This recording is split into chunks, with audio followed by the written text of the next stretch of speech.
जवानों ने इसको बहुत बखूबी निभाया। मान्यवर, मैं तीनों सेनाओं को इस सदन के इस चर्चा में बहुत बहुत सम्मान के साथ साधुवाद देता हूं। 7 मई को रात को 1:04 पर पाकिस्तान के 9 आतंकी अड्डों को ध्वस्त कर दिया। रक्षा मंत्री जी ने लोकसभा में बताया कम से कम 100 लोग मरे, 100 से ज्यादा मरे मगर कम से कम 100 मरे। और मान्यवर, लश्कर तैयबा, जैसे मोहम्मद और हिजबुल मुजाहिदीन, ये तीनों के हेडक्वार्टर को ध्वस्त करने का काम नरेंद्र मोदी सरकार ने किया, हमारी सेनाओं ने। और मान्यवर, हमने तुरंत ही उनको सूचना दे दी थी। हमने उनको बताया मरकज सुभानअल्लाह बहावलपुर, मरकज तैयबा मुरीद के Mehmoona Joya camp Sialkot, Sarjal camp Sialkot, Sawai Nala camp Muzaffarabad, Syedna Bilal camp Muzaffarabad, Gulpur camp Kotli, Barnala camp Bhimber और अब्बास कैंप कोटली, उसको हमने समाप्त कर दिया है, तोड़ दिया है। और ये हमारे आत्मरक्षा के अधिकारों को उपयोग करते हुए कहा है, हमारी कार्यवाही समाप्त हुई है। मैं बाद में आता हूं, ये पाक ऑक्यूपाई कश्मीर क्यों नहीं लिया, ये क्यों नहीं करा, वो क्यों नहीं करा। पहले तो वो सोचते थे कि कुछ ही नहीं होगा, हो गया तो ये क्यों नहीं हुआ। मैं कांग्रेस पार्टी को कहना चाहता हूं, पाक ऑक्यूपाई कश्मीर आपने दिया था, मगर लेने का काम भारतीय जनता पार्टी की सरकार ही करेगी और कोई नहीं। मान्यवर, हमने तो हमला किया था आतंकवादी अड्डों पर, उनके हेडक्वार्टर पर, उनके संगठनों पर, उनके ट्रेनिंग कैंप पर, उनके लॉन्चिंग पैड पर, और हमारे आतंकवाद के ऊपर ये हमले को पाकिस्तान अपने पर का हमला समझ बैठा। और उन्होंने 8 मई को अपने रिहायशी इलाकों पर गोलीबारी, हमारे सेना के इंस्टॉलेशन पर मिसाइल शो, ड्रोन फेंके, कोई पहुंच नहीं पाया। मगर नजदीक की सीमा में गोलीबारी से निर्दोष नागरिक जो घूम रहे थे वो हताहत हुए। मान्यवर, फिर भी भारत ने संयम रखा। उन्होंने गुरुद्वारा तोड़ा, हम कुछ नहीं बोले। उन्होंने मंदिर तोड़ा, कुछ नहीं बोले। भारत ने तय कर लिया कि हम इसका जवाब उनकी रक्षा की क्षमता को क्षीण करने के लिए, कम करने के लिए करें। और इसलिए 9 मई को भारत की सेना ने 11 एयरबेस को ध्वस्त कर दिया, इनके डिफेंस इंस्टॉलेशन और airbase. 8 airbase Nur Khan, Murid, Sargodha, Rafiqui, Rahim Yar Khan, Jacobabad, Sukkur, Bholari, 6 radar system, Sukkur, Lahore, Arifwala, Chunian, Jacobabad और नयाचौर, और surface to air guided missiles की सिस्टम लाहौर और ओकारा की। पाकिस्तान ने हमले के बाद मान्यवर लड़ने की स्थिति में ही नहीं था।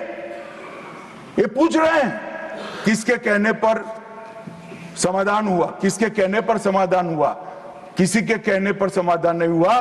पाकिस्तान घुटनों के बल हमारे डीजीएमओ को फोन किया कि भाई बंद करो।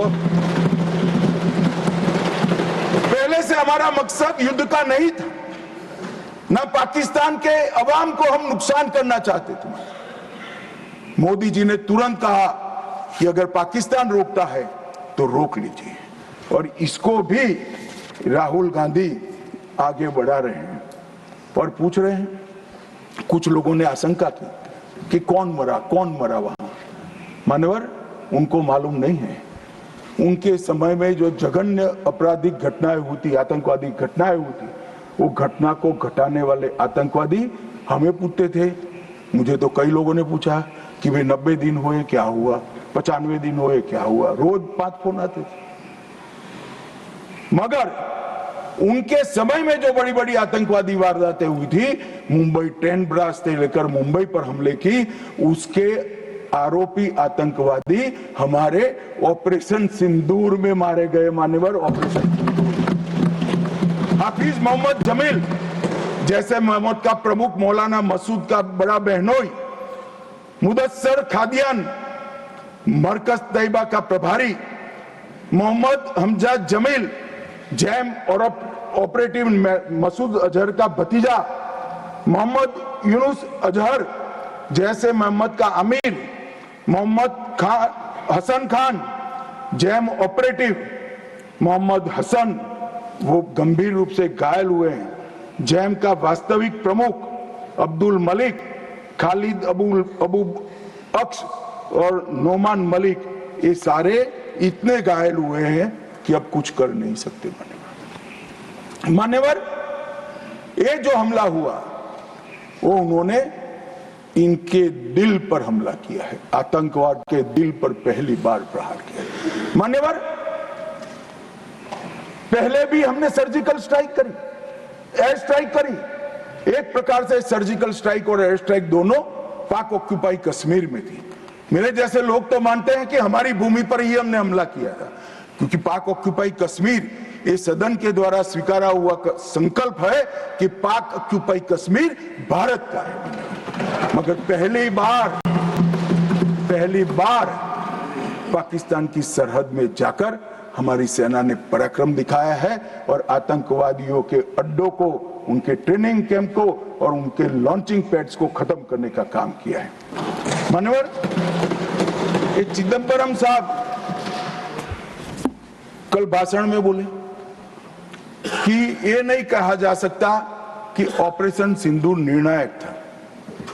चिदंबरम साहब यहां है नहीं, मगर मैं उनको जवाब देना जरूर चाहता हूं कि चिदंबरम साहब, अगर 65 की लड़ाई निर्णायक थी क्या, तो फिर टेररिज्म क्यों फैला? 71 की लड़ाई निर्णायक थी क्या, तो टेररिज्म क्यों फैला? और अनेक बार जो कार्यवाही हुई वो निर्णायक थी क्या? मान्यवर, जब तक दुश्मन या तो डर नहीं जाता या सुधर नहीं जाता, कभी निर्णायक अंत नहीं आएगा। मान्यवर, इतने सालों तक उनको डराने की, दंडित करने की कोई प्रक्रिया ही नहीं हुई। क्यों डरेंगे वो? हम तो डोजियर पर डोजियर भेजते रहे, कभी उनको जवाब नहीं दिया।